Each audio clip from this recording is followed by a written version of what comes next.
तो last video में हम लोगों ने ये सीखा था कि इंट्रोडक्शन क्या होता है। ठीक है, इंट्रोडक्शन में हम लोगों ने ये देखा था कि हर सब्जेक्ट का अपना अपना क्या होता है, स्पेशलाइज्ड मेथड होता है, स्पेशलाइज्ड स्कोप होता है, स्पेशलाइज्ड नेचर होता है और स्पेशल तरीके से पढ़ने का एक एरिया होता है, एरिया ऑफ इंटरेस्ट होता है। ठीक है, तो इकोनॉमिक्स का भी एक एरिया ऑफ इंटरेस्ट था जो क्या था, डिमांड एंड सप्लाई। ठीक है, अब इसमें हम लोग पढ़ेंगे कि व्हाट इज़ एन इकोनॉमी, मतलब इकोनॉमी क्या होता है उसके बारे में पढ़ेंगे। तो सबसे पहले हम लोग इकोनॉमी का डिफिनीशन समझने से पहले उसके थोड़ा बैकग्राउंड के बारे में देखते हैं। अकॉर्डिंग टू बुक, तो यहाँ पे लिखा हुआ है कि you must have observed many activities happening around you in your daily life. मतलब ये बताता है कि आप जो है आपके आसपास या आजू बाजू या आपके डेली लाइफ में जो है बहुत सारे ऐसी घटनाएं घटती है। ठीक है, फॉर इंस्टेंस अगर आप एग्जांपल्स के लिए देखें तो यहाँ पे आप यू में हैव सीन फैक्ट्रीज, आप फैक्ट्रीज को देखते हो, माइंस को देखते हो, शॉप्स बहुत सारे आपके आसपास होगा, ऑफिसेस होगा, फ्लाईओवर्स होगा, रेलवेज होगा, etc। और इस तरीके से बहुत सारा चीज़ आपको देखने को मिलेगा। सो ऑल दीज इंस्टीट्यूशंस, मतलब ये जो सभी इंस्टीट्यूशंस है एंड ऑर्गेनाइजेशन में भी कलेक्टिवली कॉल्ड एन इकोनॉमी। और जितना भी आप देख रहे हो, क्या देख रहे हो, फैक्ट्रीज देख रहे हो, माइंस देख रहे हो, शॉप्स देख रहे हो, है ना, अब देखो माइंस देख रहे हो, शॉप्स देख रहे हो, रेलवे देख रहे हो, फ्लाईओवर देख रहे हो, है ना, और जितने भी इंस्टीट्यूशंस और ऑर्गेनाइजेशंस को देख रहे हो, इन सब को कलेक्टिवली क्या बोला जाता है, इकोनॉमी बोला जाता है। ठीक है, इन सब को कलेक्टिवली क्या बोला जाता है, इकोनॉमी बोला जाता है। And such units enable people to earn and income. मतलब आप क्या होता है कि फैक्ट्री में काम करते हैं लोग, माइंस में काम करते हैं, शॉप्स पे काम करते हैं, है ना, ऑफिसेस में क्या करते हैं लोग, काम करते हैं। इसके बाद फ्लाईओवर पे क्या होता है, चलता है। ठीक है, रेलवे में लोग, बहुत सारे लोगों का क्या होता है, काम होता है। ठीक है, तो इस तरीके से ये जो जितने भी ऑर्गेनाइजेशन है उसमें जो लोग काम करते हैं उसमें कहीं ना कहीं एक ही मोटिव होता है कि उसे क्या कर सकते हैं हम लोग, पैसा कमा सकते हैं। ठीक है, उससे लोग क्या करते हैं, पैसा अर्न करते हैं। ठीक है, and at the time same time, और और सेम टाइम क्या है, help to produce goods and services which people required for use. और इन सब कामों के करने का जो मेन मोटिव होता है कि उन सभी गुड्स एंड सर्विसेज को प्रोड्यूस करना। ठीक है, जिससे कि दूसरे के लिए अवेलेबल करवाना, जिसका कि डिमांड हो, मतलब कि जिसको कि लोग क्या कर सके, ईजिली अवेल कर सके, है ना। तो इस तरीके से अगर हम इकोनॉमी को डिफाइन करें तो क्या होगा, an economy is a system which provide people the means to work and earn a living. अब यहाँ पे उसको क्या करना है, आपको याद कर लेना है। क्या याद कर लेना है कि इकोनॉमी क्या है, एक सिस्टम है। ठीक है, इकोनॉमी क्या है, एक सिस्टम है। व्हिच प्रोवाइड्स, क्या प्रोवाइड करता है, peoples the means to work and earn a living. जो आदमी के लिए प्रोवाइड क्या करता है, काम, मतलब आदमी क्या करता है, काम करता है और काम के बदले में उसका पैसा मिलता है, और पैसा मिलने के बाद उसका क्या होता है, लाइफ स्टाइल आगे बढ़ता है। देखिए आजकल के समय में अगर पैसा नहीं है तो आपको बहुत सारी डिफ़िकल्टीज़ का सामना करना पड़ेगा। ठीक है, और इसका जो सबसे बड़ा जो अभी का जो मेजर जो प्रॉब्लम है, ये आपका अनएम्प्लॉयमेंट के रूप में देखने को मिलेगा। अगर आप अनएम्प्लॉयड है तो आप सोच सकते हैं कि आप किन किन चीज़ों को फेस करना है, आपको कौन कौन सा प्रॉब्लम्स आता है। तो कहने का मतलब क्या है, इकोनॉमी क्या है, इकोनॉमी का ऐसा सिस्टम है जिसमें क्या होता है, पीपल क्या करता है, काम करता है, और काम करने के बदले में उसको क्या मिलता है, पैसा मिलता है, और उस पैसे से वो क्या करते हैं, अपने लाइफ स्टाइल को आगे बढ़ाता है। तो आई होप कि आपको समझ में आया होगा कि क्या डिफिनीशन है इकोनॉमी का।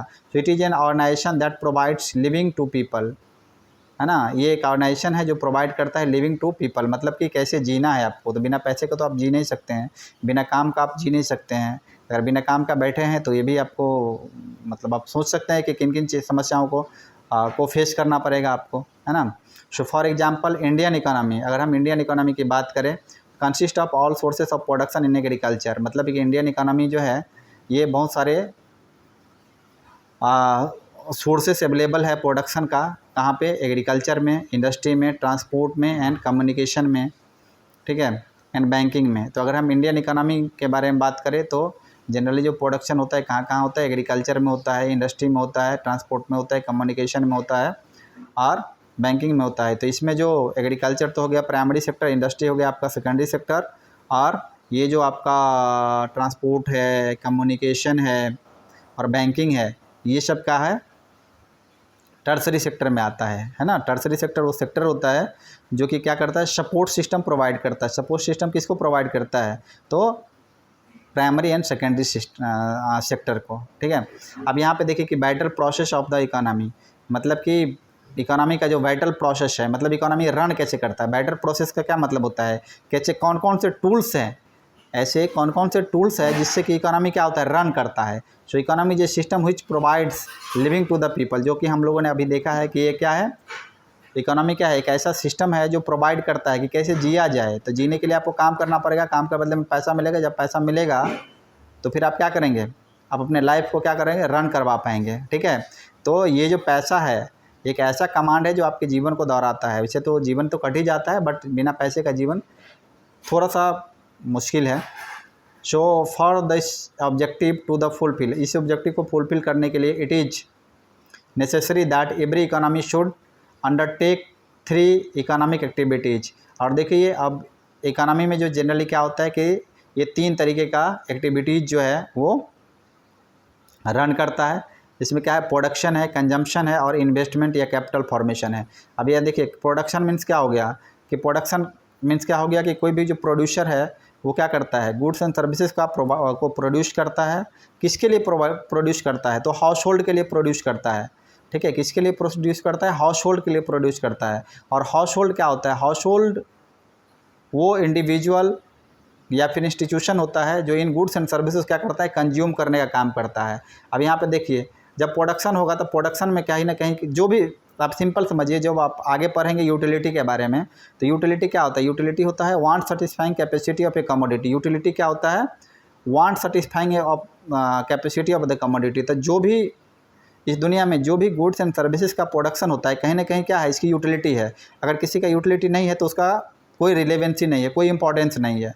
तो आप सिंपल समझिए कि जितने भी गुड्स एंड सर्विसेज का प्रोडक्शन होता है उसके लिए कहीं ना कहीं क्या होता है, उसका कहीं ना कहीं यूटिलिटी ज़रूर होगा, ठीक है। अगर यूटिलिटी नहीं होगा तो गुड्स क्या होगा, प्रोड्यूस ही नहीं किया जाएगा, ठीक है।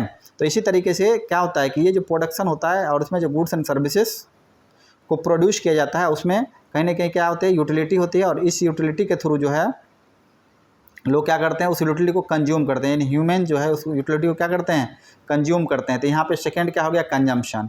अब देखिए ये दोनों क्या है, ये प्रोडक्शन और कंजम्पशन क्या है, इंटरडिपेंडेंट है। क्या है, इंटरडिपेंडेंट। इंटरडिपेंडेंट बोले तो अगर प्रोडक्शन होगा तो कंजम्पशन होगा, कंजम्पशन होगा तो प्रोडक्शन होगा, यानी ये क्या है, एक दूसरे का इंटरडिपेंडेंट है, ठीक है। यानी इन्वेस्टमेंट एंड कैपिटल फॉर्मेशन। अब इन्वेस्टमेंट मीन्स क्या होता है, इन्वेस्टमेंट मीन्स का सिंपल डेफिनेशन होता है कि it is the process of capital formation. ये क्या है, कैपिटल फॉर्मेशन का एक प्रोसेस है, ठीक है, जिसमें क्या करता है, अगर इन्वेस्टमेंट नहीं हुआ तो फिर कैसे होगा, तो इन्वेस्टमेंट यानी आपको क्या बताया कि there are 3 main economic activity of an economy. क्या है, प्रोडक्शन है, कंजम्पशन है और इन्वेस्टमेंट है। या इन्वेस्टमेंट को ही क्या बोलते हैं, कैपिटल फॉर्मेशन बोलते हैं। These economic activity are known as the essential और vital process of the economy. और यही जो 3 इकोनॉमी है वो किसी भी इकोनॉमी के लिए क्या है, बैटल प्रोसेस है। तो अगर आपसे ये पूछा जाए कि what is the 3 pillars of an economy, अगर आपसे पूछा जाए कि 3 पिलर क्या है, there are what is the 3 pillar of the economy, तो आपको क्या बताना है, प्रोडक्शन, कंजम्पशन एंड इन्वेस्टमेंट बताना है, ठीक है। अब यहाँ पे देखिए, अब सबसे जो मेन इंपॉर्टेंट है, अब यहाँ पे बता रहा है कि व्हाई स्टडी इकोनॉमिक, मतलब कि इकोनॉमिक्स का क्यों स्टडी करना चाहिए, सबसे इम्पॉर्टेंट। अगर आपको यही नहीं पता होगा कि उसका मतलब यूज कैसे करें, तो फिर आप उसको सीख नहीं पाएंगे ना। आपको समझना पड़ेगा कि एग्जैक्टली इकोनॉमिक्स का क्या एरिया है, क्या इंटरेस्ट है ना। और जब ये आपके लिए यूटिलाइजेशन आपको लगेगा नहीं इकोनॉमिक्स पढ़ने से हमको हमारी समझदारी बढ़ेगी, तभी तो आप इकोनॉमिक्स पढ़ेंगे। ये कहीं ना कहीं आपके जीवन को क्या करता है, छूता है, मतलब टच करता है। इसलिए कहा गया है कि मरते इकोनॉमिक्स, जीते इकोनॉमिक्स, देख तमाशा इकोनॉमिक्स का। कहने का मतलब ये है कि इकोनॉमिक्स एक ऐसा सब्जेक्ट है जो मतलब आदमी के शुरू से लेके और लास्ट तक उसके साथ रहता है। आपको हम एक एग्जांपल्स के थ्रू समझाने की कोशिश करते हैं। समझिए, अभी हम लोगों ने क्या देखा, प्रोडक्शन देखा, कंजम्पशन देखा, ठीक है। तो मान लीजिए कि बच्चा पैदा होता है, तो जब बच्चा पैदा होता है तो डॉक्टर बोलते हैं सबसे पहले उसको क्या करो, माँ का दूध दो। ठीक है, सबसे पहले क्या बोलते हैं कि माँ का दूध दो। और जब बच्चा अगर माँ का दूध मतलब सबसे पहले जब बच्चा धरती पे आता है तो उसको क्या दिया जाता है, माँ का दूध दिया जाता है। कहने का मतलब ये क्या है, वो कंजम्पशन करता है, यानी कि उसका इकोनॉमिक्स यहीं से शुरू होता है। आई होप कि आपको समझ में आ गया होगा कि सबसे पहले बच्चा क्या करता है, कंजम्पशन करता है। तो ये क्या हो गया, शुरुआत हो गया उसका कंजम्पशन से। और जब वो मरेगा तो मरेगा उस समय भी कंजम्पशन करेगा। कहने का मतलब ये है कि जब वो मरेगा तो उसको क्या करेगा, वुड, यानी उस समय किसका यूज होता है, वुड का, यानी लकड़ी का यूज होता है। और लकड़ी से क्या करता है, जलाया जाता है। ठीक है, और जब ये जलाया जाता है तो कहीं ना क्या हो गया, यहाँ भी तो कंजम्पशन हुआ, यहाँ भी क्या हुआ, कंजम्पशन हुआ, यानी उसने क्या किया, वुड का कंजम्पशन किया। तो कहने का मतलब ये है कि इकोनॉमिक्स एक ऐसा सब्जेक्ट है जो जन्म लेने से और मृत्यु तक मतलब आपका साथ कभी नहीं छोड़ेगा। ठीक है, अब बुक के भाषा में हम लोग समझते हैं कि यहाँ पे क्या क्या दिया हुआ है कि we go to cinema hall to watch a movie. हम लोग सिनेमा हॉल जाते हैं मूवी वॉच करने के लिए। And we go to a restaurant to eat. और फिर हम लोग क्या करते हैं, वहाँ पे रेस्टोरेंट रहता है, जहाँ सिनेमा हॉल होगा रेस्टोरेंट ऑब्वियसली होगा। तो हम लोग क्या करते हैं, वहाँ खाना खाने के लिए जाते हैं। We attend the school to get educated. अगर हम लोग स्कूल जाते हैं, क्यों जाते हैं, एजुकेशन के लिए जाते हैं। और to able to earn a living, यानी कि स्कूल इसलिए जाते हैं ताकि हम क्या बने, स्किलफुल बने, कैपेबल बने, और जिससे हम लोग क्या कर सके, पैसा कमा सके और अपने जीवन को आगे बढ़ा सके। It means every activity is conducted for a specific reason. मतलब कि इस दुनिया में जितना भी एक्टिविटी होता है सबका कहीं ना कहीं क्या होता है, स्पेसिफिक टाइप का पर्पस होता है। However the main reason for the study of economics can be simplified to a single word, scarcity. कहने का मतलब ये है कि इकोनॉमिक्स एक ऐसा सब्जेक्ट है जो हमें ये बताता है कि अगर स्कैरसिटी रहेगा, किसी भी चीज़ का अभाव रहेगा, किसी भी कमोडिटी का अभाव रहेगा, किसी भी गुड्स एंड सर्विसेज का अभाव रहेगा, उस केस में आप अपना दिमाग कैसे लगाएंगे, आप अपना कॉमन सेंस कैसे लगाएंगे, ताकि आप जो है उसका मैक्सिमम यूटिलाइजेशन कर सके। ठीक है, उसका क्या कर सके, मैक्सिमम यूटिलाइजेशन। और ये जो डिसीजन मेकिंग है ये हमें इकोनॉमिक्स ही सिखाता है। ठीक है, अब यहाँ पे देखो, we all know human wants are more than the available resources. मतलब हम सभी जानते हैं कि आदमी की जो इच्छाएं हैं वो क्या है, अनंत है। और so there is a need to allocate these scarce resources for the satisfaction of never ending human wants. कहने का मतलब ये जो स्केर्स रिसोर्सेज है वो कभी भी जो ह्यूमन का नीड है यानी वांट्स है उसको सेटिस्फाई नहीं कर सकता है, क्योंकि जो रिसोर्सेज है हमारे पास क्या है, लिमिटेड है। So hence economics concern with the selection of resources under condition of scarcity. और यही चीज़ ये हुआ इकोनॉमिक्स, तो इकोनॉमिक्स यही है कि ये economics is concern with selection. आपको सबसे इम्पोर्टेंट सिलेक्शन याद रखना होगा। किस चीज़ का सिलेक्शन, तो selection of resources under condition of scarcity. मतलब कि आप स्कार्सिटी के समय में इकोनॉमिक्स का यूज कैसे करते हैं ये आपको सिखाता है क्या, इकोनॉमिक्स। और यही इम्पोर्टेंस है इकोनॉमिक्स का, इसीलिए लोग इकोनॉमिक्स पढ़ते हैं। तो आई होप कि आपको ये समझ में आ गया होगा कि व्हाई इकोनॉमिक्स। तो इकोनॉमिक्स का सिंपल मीनिंग क्या होता है कि जब हमारे पास स्केर्स रिसोर्सेज होता है उस समय हम चीज़ों का कैसे इस्तेमाल करते हैं, कैसे उसको यूज करते हैं ताकि उससे क्या कर सके, मैक्सिमम सेटिस्फेक्शन गेन कर सके। यानी मिनिमम इनपुट मैक्सिमम आउटपुट, यानी मिनिमम इनपुट मैक्सिमम सेटिस्फेक्शन, यानी कि मिनिमम रिसोर्सेज का यूज करके मैक्सिमम सेटिस्फेक्शन कैसे गेट करते हैं, कैसे अवेल करते हैं। और यही हमें इकोनॉमिक्स सिखाता है। और इसलिए हम लोग क्या करते हैं, इसलिए हम लोग स्टडी करते हैं इकोनॉमिक्स का। तो आई होप कि व्हाई स्टडी इकोनॉमिक्स, इसका आंसर आपको मिल गया होगा। अब हम लोग बात करते हैं स्केर्स रिसोर्सेज क्या होता है। अब देखिए, scarcity refers to the limitation of supply in relation to the demand for a commodity. कहने का मतलब ये है कि स्कैरसिटी का सिंपल मीनिंग ये हो गया कि जितना डिमांड है किसी भी कमोडिटी का, ABCD जो भी अवेलेबल कमोडिटी है उसका जितना डिमांड है उससे अगर कम सप्लाई हो रहा है, यानी जितना डिमांड है उससे अगर कम सप्लाई हो रहा है, उस केस में उसको क्या बोलते हैं, स्कैरसिटी बोलते हैं। और जो जिस रिसोर्सेज का स्कैरसिटी होता है उसको क्या बोलते हैं, स्केर्स रिसोर्सेज बोलते हैं। ठीक है, तो आपको यहाँ पे दो चीज़ें समझ में आई होगी। ठीक है, क्या क्या, कि स्कैरसिटी क्या होता है और स्केर्स रिसोर्सेज क्या होता है। तो स्कैरसिटी मतलब क्या हो गया कि अगर डिमांड ज़्यादा है किससे, सप्लाई से, अगर क्या है डिमांड ज़्यादा है और सप्लाई क्या है, कम है, ठीक है, तो ये क्या हो गया, स्कैर्सिटी हो गया। और जिस गुड्स का स्कैर्सिटी हो गया उसको क्या बोलते हैं, स्केयर्स रिसोर्सेस बोलते हैं, ठीक है। अब यहाँ पे देखिए, it refers to a situation when wants exceed the available resources, मतलब एक ऐसा सिचुएशन है इकोनॉमी का जहाँ पे क्या होता है कि रिसोर्सेस का सप्लाई कम होता है, किसके, जितना कि ज़रूरत होती है गुड्स का। As a result goods are not readily available and society does not have enough resources to satisfy the human wants of its people, मतलब कि ऐसा सिचुएशन जिसमें कि सोसाइटी के पीपल का जो वांट्स है उसको सेटिस्फाई नहीं किया जा सकता है।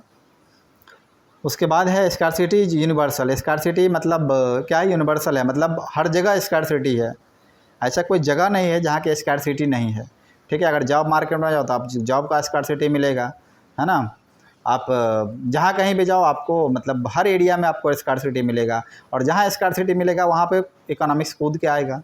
क्यों आएगा, इसलिए आएगा कि आपको उस सिचुएशन में डिसीजन लेना है, और यही डिसीजन लेना आपको इकोनॉमिक्स सिखाता है कि कैसे आप डिसीजन लेंगे। यही आपको इकोनॉमिक थ्योरी बताता है कि कैसे आप डिसीजन लेते हैं, किस सिचुएशन में डिसीजन लेते हैं, यही आपको सिखाता है इकोनॉमिक्स, ठीक है। So that is every individual, organisation and economy faces scarcity of resources, मतलब क्या बता रहा है कि कोई भी इंडिविजुअल जो है वो स्कार्सिटी को फेस करता है, कोई भी ऑर्गेनाइजेशन है उसके साथ स्कार्सिटी है, अभाव है, एंड कोई भी इकोनॉमी है ये भी स्कार्सिटी को फेस करता है, ठीक है। So scarcity of resources calls for economising of resources, और जब स्कार्सिटी होता है तो एक नया वर्ड आता है जिसका क्या नाम है, इकोनॉमाइजिंग ऑफ रिसोर्सेज।